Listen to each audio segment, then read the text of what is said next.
and he wants it to be a good news story for us. And so what he Yeah. did, he sent his son, right, to die for us so that we could have eternal life, so we don't have to live this life wasted.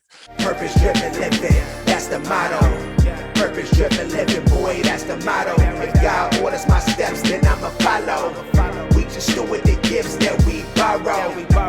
Purpose driven living. I'm curious to hear. I want to dive in a little bit later about your, professional career and you serving as a ministry leader. I'm curious to hear, with your faith journey in particular, because I know you personally, Ray Brown. I know the Ray Brown from 2006, man, and so I've been able to see transformation, and it's great because I'm in the same boat as you, just seeing the change, right?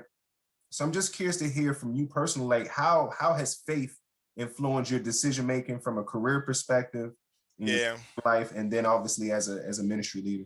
So let me offer this. This is just a point of vulnerability and transparency. So you asked like how to make the transition from football. There was a grieving process. I think I took the next year and I didn't know what to turn to. So I think I turned to a lot of partying, a lot of drinking, and women. And at the end of all of it, it was like a year process. It was very empty.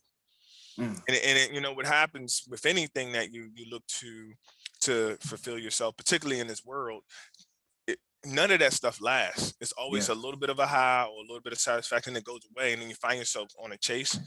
And I found myself empty and exhausted. And so, man, I can't even imagine that God would plan this thing out this way. But remember being at a party at one of my good friends, and I was in the backyard at the party, and it was a party for her dad.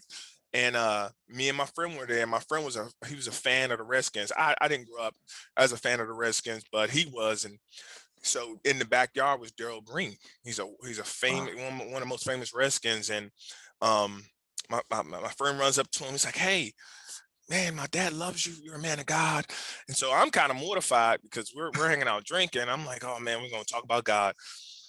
So yeah, you know how it gets. So then Daryl comes over and he says, "Oh yeah, that's interesting. I would love to share a little bit about that."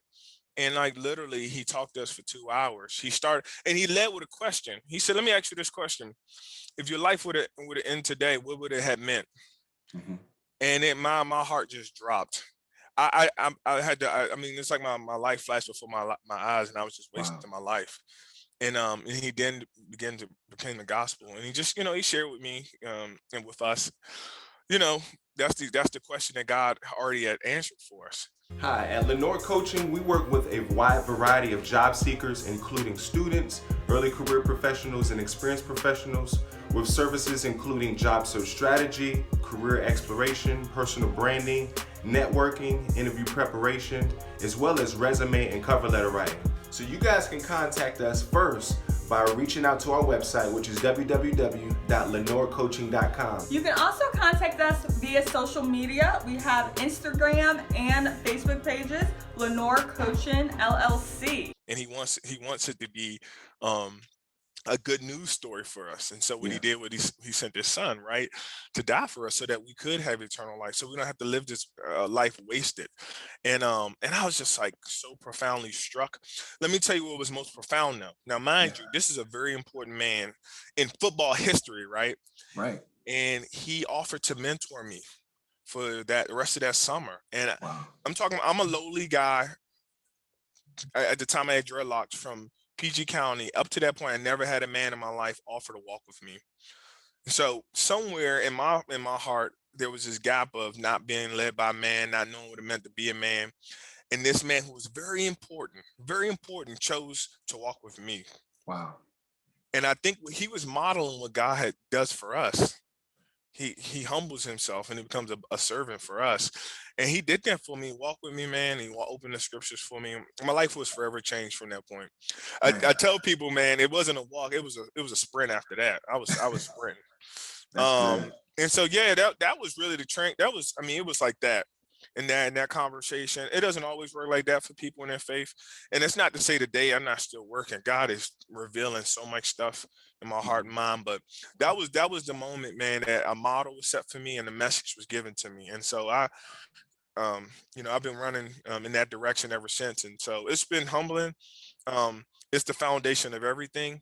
I see the world through the gospel lens, is what we would say, that God is doing something to bring a kingdom here. And then everything that I'm doing is helping to bring restoration and peace and wisdom to everything that God is giving me the opportunity to. So that by itself then brings purpose to everything I'm doing, which means that I'm a steward now, and I have the opportunity to be intentional every day and in every moment, knowing that God's doing something with it. I think before I didn't have that. I was just living a meaningless, chasing my own desires that at the end of every day, they were empty. So yeah, it's been that, I'm glad you asked me that. I'm glad you're open to kind of open that part of this conversation, because that really sets the stage for everything else moving forward.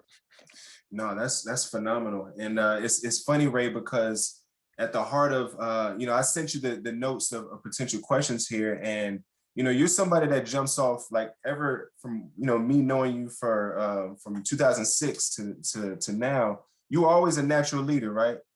It's funny because if we look back at the locker room, you had different guys hung out, guys from PG County, Baltimore, you guys hung out together, right? Yeah. And at the middle of that crowd was you, right? You were a natural leader. And it's funny because, what I hear from your testimony is, you had this encounter like with the gospel. And, Daryl Green is as famous as he is, he was humbled to be a messenger of the gospel. Yeah. And he modeled what servant leadership looks like. Yep. So you got this great model of what leadership looks like for somebody who's a natural leader, Ray, and yourself. So I'm curious to hear from you. We can put all these pieces together. So obviously you're a ministry leader, but I want to hear from your own standpoint, the transition career, like from a vocational standpoint, how did you get into organization development? Yeah. What is sort of the I guess your passion behind it? Like why that particular vocation? Yeah. So, it's interesting. Prior to even getting into the role, I think people just saw me from a distance. So one of the things I want to, whoever's watching this podcast or this show, one of the things I want to just drive home, if there's not anything else I drive home, you don't have to wait for a title or position to operate in the gifting that's already been put on you. So wow. I think if I could put it this way, I think from a distance, they were already watching the way I operated. Okay. And this is just who I am. And I think the positions and the opportunities create themselves. And they just present themselves if you're just operating in who you're called to be. Sure. And so I think people literally, Quintrell, all along the way, anything that I have my hands in now, it was nothing that I ever chased. It was just people just seeing me operate in a certain way and just knew that and felt like I would be a gift to it. Now you got to be mindful of people trying to peg you down into something they see a vision for you. Right. You always want to test that against what the Lord has kind of put on your heart. And I'm lucky because I got a wise, really thoughtful wife who also helps me, make good decisions in regards to our path in my life. But right out the gate, I worked as an organizational development coordinator. So I help oversee the 300 club organizations at JMU. And most of my focus was helping the leaders of these organizations create structure so they can get students into their organization. While at the same time, I was doing training over in the talent development department in the greater HR, overseeing what was like mentoring and coaching training for all leaders at JMU. And the role opened up and they just said, man, you're the perfect person to kind of fit into this role. And so I did that for 4 years. And as I was doing that, I found myself. Hey family, it's your boy Quintrell Lenore here with brand new merch to keep you guys looking good this season. We have long sleeve, short sleeve, as well as hoodies. Check us out at gumroad.com/PDL apparel. We got all the swag you need to stay covered in purpose.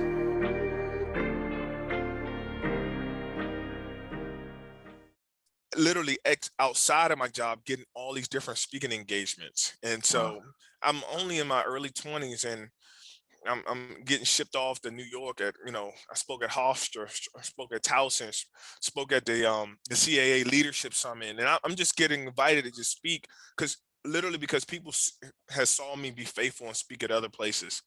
And so I didn't ask for any of it.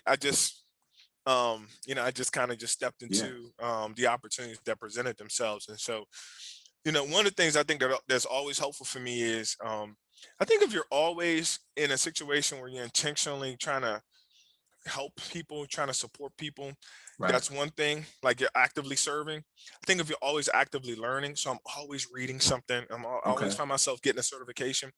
I think you present yourself with two things. One, you present yourself with the right information to always share. But if you're serving, that means you're applying that information, and so you're building a credibility because you're creating the right experiences, so that Mhm. when you go to share, now you are expert because you Right. got knowledge and you're applying that knowledge, and you're showing that you got value from applying that That's good. knowledge. And so I think, if another thing, if there's anything I drop here, is, if you can always keep yourself in a situation when you're Mhm. learning, bringing in, and then serving, like pouring it out. I think you keep yourself ready for any opportunity to add value. And so all along the way, Quintrell, that's really how I've kind of moved myself throughout my career. Now I serve as the talent engagement lead at UVA. I get to oversee rewards and recognition, organizational development, and performance management. Literally, there was a gap in leadership, and I went to my director and said, "Hey, I don't know what you need, but I want to serve you. How can I help?" And she just Wow. said, "Well, can you operate in this role?" I said, I would love to. So now I get to support the success of all these team members who literally, I mean, they serve 20,000 employees at UVA. And it's been incredible, Wow. especially very rewarding during the pandemic, where a lot of individuals really appreciate and they actually needed the services that we had to offer this past year. Wow. No, that's phenomenal, man. I think so my wife and I are career coaches, and you spoke to, for you, one bit, you're a natural lifelong learner. All right. You've already shared that you're a very inquisitive person, so you by nature just ask questions. And so I think that's something to be said. And another takeaway was you sort of you were constantly doing information gathering for what opportunities were out there, but applied it to what fit with your sort of skill set or your interest. And I think that's something to be said for those that are, maybe they might be considering organization development, but I think for career decision making as a whole, I think it's to Yeah, be said. And I'll end with this.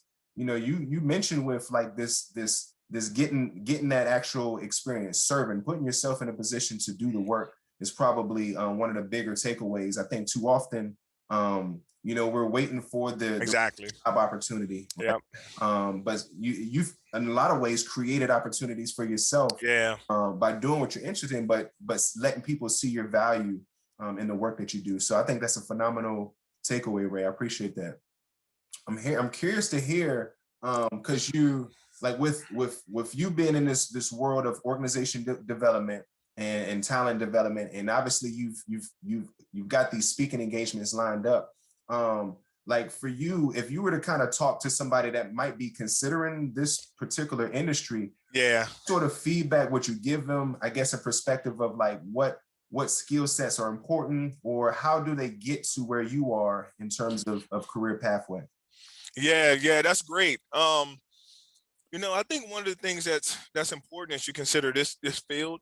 um, I mean, you mentioned some of the things that you already see in me, and maybe I've shared already, but really a natural curiosity about the um, how people are successful, how teams are successful. I think it's kind of just a key innate desire that needs to kind of come with a person who'll be successful in this field. Mhm. Because essentially what I feel like I aim to do is again to help leaders, teams, and organizations flourish. And more often than not, it's really what I will say is helping the people in the organization flourish. Oftentimes, organizations they're focused on the technical parts, the systems, and they forget like the people are what make the engine run. And Yeah. so my team helps the organization reorient themselves back to the people, and thinking about what the people need and how do they flourish. Different individuals and different teams, they all operate differently. And so again, just having that natural curiosity to, how do individuals and teams and organizations, how do they flourish? So that's important. To the extent that you can. Hey, what's going on, family? Do not forget to check out the music that inspired the movement, PDL. This project is by yours truly, Quintrell Lenore. It's streaming on all major platforms, Spotify, Apple Music, YouTube, you name it, go check it out. This project was produced by Dilly Got It Bumpin'. It's awesome music to help you guys stay motivated and to worship in this season. Ask great questions. I find that as like one of the best skill sets that you need to have when you're in this field, because more often than not, people already have the answers to their problems. It's you helping them not only draw out kind of what's going on, but then helping them think through what's the best solution for themselves. Because in this field, it's kind of universal. So in 1 week, I could be working with athletics, and the next week I'd be working with the director of radiology, two total different fields. Right. And then the next week I could be facilitating a retreat for 300 people in facilities. And again, they're all different fields, but people problems are people problems. Yeah. Good. And so just, and so you're just helping individuals kind of draw out where they see the unhealth, I will call it. Mm-hmm. And we help them, come up with a solution and prescribe what they think is best to get them healthy. Now, in a lot of cases, people don't know what they don't know. So that's when you do have a level of expertise. So it does help to have some education, some insight around adult learning theory, some insight around organizational psychology.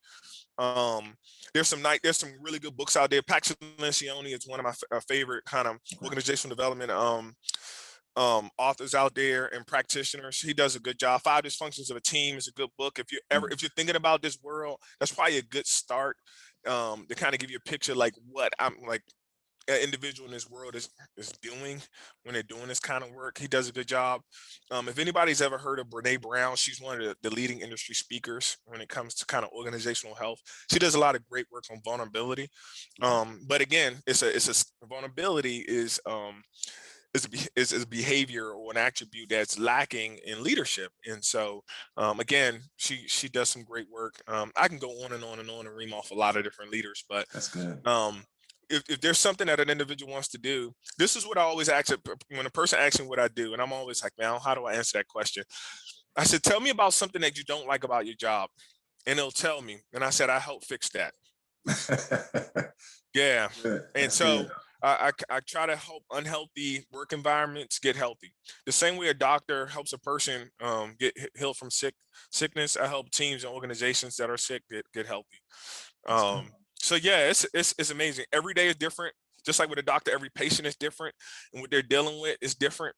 And prescribing them the same thing is not always healthy. Everybody's different. So it's the same thing with leaders, teams, and organizations. And then patience. I think patience is a good one. We say this in the faith world, but I think it's the same in the leadership world. We're not anybody's savior. A leader who wants to get better has to want to get better. And a team also, they have to want to get better. And sometimes it takes years working with a leader and a team for them to get healthy. So you got to have the patience. Again, you can't fix somebody who doesn't want to be fixed, right? So, that was one of the things that I've recognized. You got to get your ego out of the way, because a lot of folks will challenge you. Because if a person's a leader, they think they're there because they know some stuff and they do some stuff, and rightly so. Right. But more often than not, they have blind spots and they think they got it all together. And so having the patience to walk with somebody all the way to the point where they're ready to realize, hey, I probably do need to do something different. That can be a hard, long process. So just being humble and patient with people is I think, with the most successful practitioners I've seen, I think that's really important. That's solid. Yeah. What I appreciate you sharing is some of the technical skills when it comes to the world of work that you're in, but you talked a lot about some sort of values and interests. So hopefully this really helps somebody in terms of if they're choosing a field such as yours, but also just any sort of career decision that they might be making. Purpose-driven living, that's the motto. Purpose-driven living, boy, that's the motto. If God orders my steps, then I'ma follow. We just steward the gifts that we borrow. Purpose-driven.